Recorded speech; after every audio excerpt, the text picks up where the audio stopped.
Бөлтірікова болатын. Әңгімеге арқау болып отырған Балжан Бөлтіриковаға биыл 100 жыл. Әйел тағдыры, Балжан Бөлтірикованың тағдыры қайталанбас тағдыр.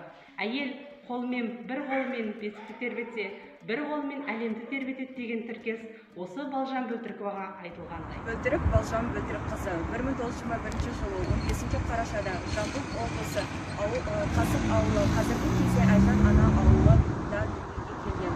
Балжан Бөлтірікова кіші кезінен өте дарынды және зерек қыз болатын. Ол кіші кезінен мектепте оқу және мектеп мұғалімі болуды армандаған. Ол үйдің кенже баласы болатын. Және де ол кіші кезінен зерек болған сонша 6 сыныптан кейін тіпті ересектерге оқу сауаттылығын үйрететін. Және де ол өзінің 7 сыныптан кейін өзінің біліміне ерекшеленіп Мәскеуден оқу орнына түсу туралы хат алған болатын. Бірақ та оның орыс тілі жетілмеген болғандықтан ол Мәскеуге бара алмаған.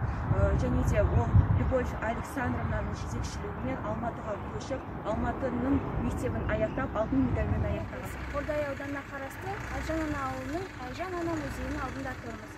Және де біз осы Айжан ана музейінің ішінен Балжан Бөлтірікқызына арналған мәліметтерді алайық.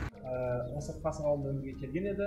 Және де бұл кісі мектепті өте жақсы оқығаннан кейін оны жалпы Москвадағы оқу орнына түсуге мүмкіндігі болды. Және де бұл өзінің оқуын ары қарай дамыту үшін, орыс тілін жетілдіру үшін Балжан Бөлтірікқызы Любовь Александра деген кісімен танысады. Және ол кісі Алматыға алып кетіп, бұл кісінің орысша білім алуына мүмкіндігін тудырады. Және де бұл кісі Балжан Бөлтірікқызы қазақ дипломатиясының ханшайымы деген керемет атағы бар. Бұл кісі Біріккен Ұлттар ұйымының бас ассамблеясының алғашқы отырысында жалғыз қазақ ең алғаш рет қатысқан, жалпы сол отырысында өзінің сөзін сөйлеген болды. Және бұл кісі сыртқы істер министрлігімен қоса және білім және ғылым министрін атқарған. Және бұл кісі жалпы мұхитты асып шетелдерге, Еуропаға дейін саяхаттап осы Қазақстанның барлық мәселелерін көреткен сыртқы істер министрлеріміздің бірі.